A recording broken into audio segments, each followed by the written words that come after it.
e o primeiro passo, Cris, é você olhar aquilo que você já trouxe para a gente, a jornada transversal. Então, não é uma jornada só de vendas. Então, a gente tem aqui uma jornada de vendas e uma de CS, com as etapas, né? Lead para conexão, conexão para avaliação, avaliação para demonstração, demonstração para negociação. Então, é a taxa de conversão do seu funil geral, que é dada em partes. E a de CS, desde o momento ali do primeiro contato até o momento que ele expande. Aí o pessoal geralmente me pergunta, Felipe, quais são essas etapas? Pessoal, as etapas internas aqui, se você usa SQL para MQL, SOL para SQL, SQL para SOL, se você tem ali um padrão, isso importa menos. O que importa é que você tenha e que esse gatilho ele guarde uma acuracidade matemática. Então, o primeiro passo é você separar a sua jornada em partes menores, que são as etapas onde você vai passar o seu cliente ou sua oportunidade de negócios do ponto A para o ponto B. Então, aqui a gente tem o funil de vendas, mas a lógica funciona também para o funil de aquisição. Então, em qual momento, por exemplo, gente, a gente para de avaliar, falar sobre o negócio do outro e fala assim, Cris, eu tenho algo para te vender. Deixa eu te mostrar como eu vou fazer a solução do problema A, B ou C que a gente identificou na avaliação. Para você fazer essa passagem de avaliação para demonstração, por exemplo, de qualquer etapa, não pode ser uma ação baseada em você.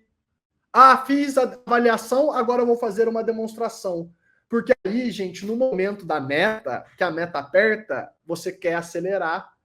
Só que não significa que o cliente do outro lado acelerou nessa mesma velocidade. Então, os gatilhos, tanto em vendas como CS, que são os efeitos condicionantes dessas etapas, tem que ser baseado no outro. Então, não adianta o CS fazer para o cliente. Não adianta o vendedor terminar a demonstração e falar, pô, agora eu vou mandar a proposta e passar de demonstração para negociação. Tem que ser algo que o outro faça. Então, aqui na Ebicid, o que a gente considera?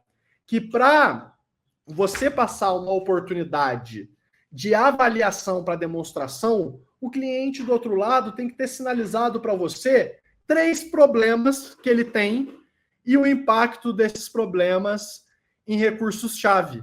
E aí a gente passa, porque depende do outro. Então, quando a gente fizer a nossa demonstração, ele já vai ter falado sobre os problemas que ele tem.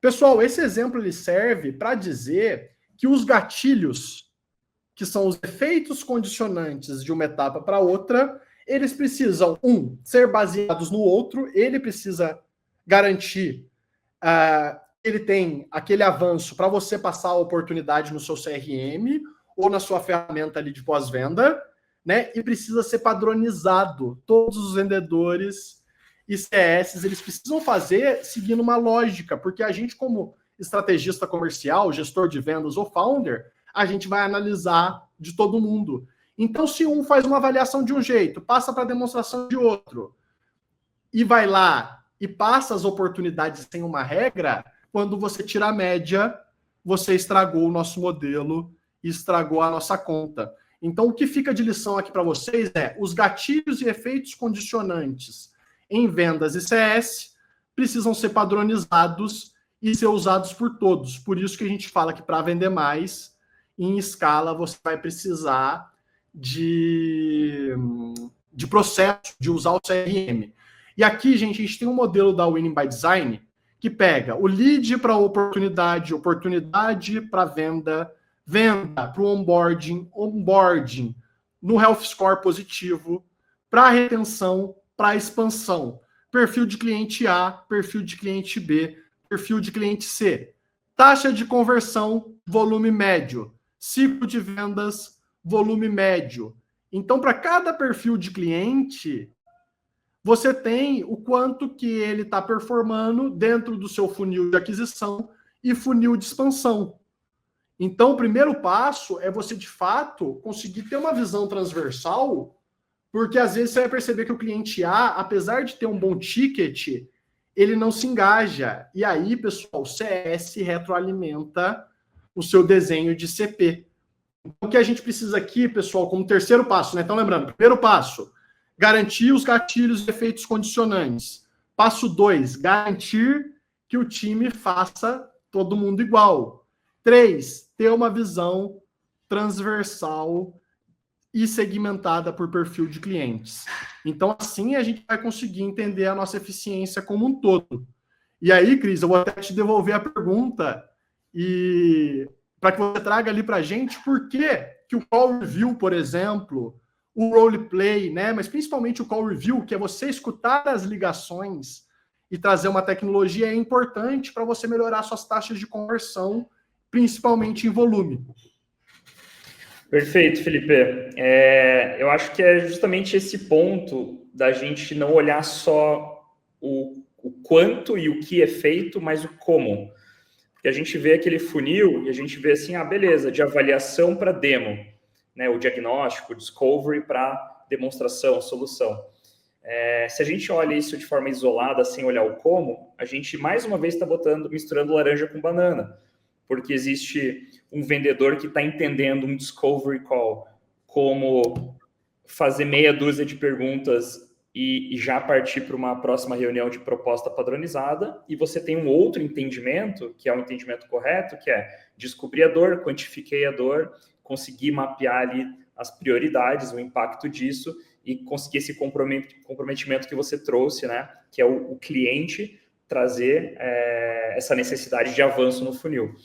E sem o core review você fica cego, né? Você fica sem saber o que está acontecendo. Então, será que a gente está fazendo o discovery correto para leads inbound e outbound, para tickets altos e tickets médios mais baixos? Então, se você não tem a visibilidade do qualitativo, você pode achar que o problema está na estratégia, ou você vai ter a dúvida se o problema está na execução. Será que a gente deveria não fazer discovery para clientes do tipo A? Pode ser que você ache que o problema está na estratégia, mas no final o problema está na execução. A gente tem um caso de um cliente que tinha esse desafio. Ele achava que ele fazia discovery, mas na verdade ele não fazia discovery.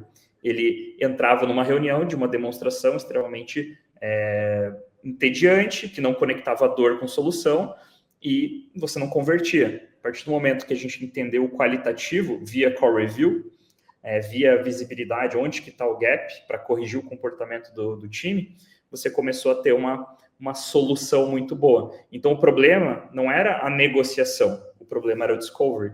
Então, dentro daquele funil, você pode ter sinais errados se você não olha para core review, para a qualidade da negociação. E eu acho que hoje a grande oportunidade do mercado é a inteligência artificial auxiliar isso, né? Aquilo que era um mega gargalo do gestor, cara, eu não tenho tempo de ouvir call, eu consigo ouvir uma por semana e olhe lá. Hoje em dia, AI, você consegue ter uma visibilidade completa de todas as suas conversas, né, da área de revenue, para, de fato, você ir lá no lugar certo e ajustar o comportamento e fazer essa maquininha, né, ficar eficiente em cada etapa do aspecto qualitativo e não só quantitativo. Com certeza, com certeza. E aí, gente, quando você fizer essa avaliação e tirar esses outputs, você vai ver exatamente aqui, aonde estão as oportunidades para você ajustar o seu funil, porque você já vai pagar aquele custo de oportunidade, você vai pagar por aquela aquisição. Então, você vai perceber as inconsistências e conseguir trabalhar de uma forma mais assertiva para pegar os prêmios que guardam nessa jornada.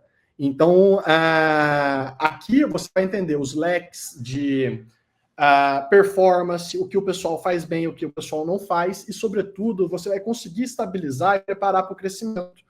Porque é importante dizer que, para você conseguir fazer essa estabilização, você vai precisar criar regras e processos. Aquele vendedor outlier que vende 150% da meta todo mês, às vezes ele não é replicável. Vai fechar a conta quando a gente conseguir fazer um grande volume batendo 100%, né, e com as premissas bem amarradas. Então, precisa fazer forecast, review de pipe, né? Mas tudo isso nasce da core review. Você conseguir entender o que está rolando entre o vendedor e o CS, o cliente do outro lado. Uso do CRM, nem vou gastar tempo, pessoal. Se a gente está falando de planejamento, de matemática, de performance, não vou falar qual a importância de usar o CRM, porque a gente está no conteúdo avançado aqui, isso é básico. Mas quero ressaltar que para estabilizar a gente precisa de SLA, regras e processos bem definidos, principalmente no grau de profundidade que precisa ser trazido em cada uma das etapas, e em qual é a regra, o efeito condicionante do gatilho.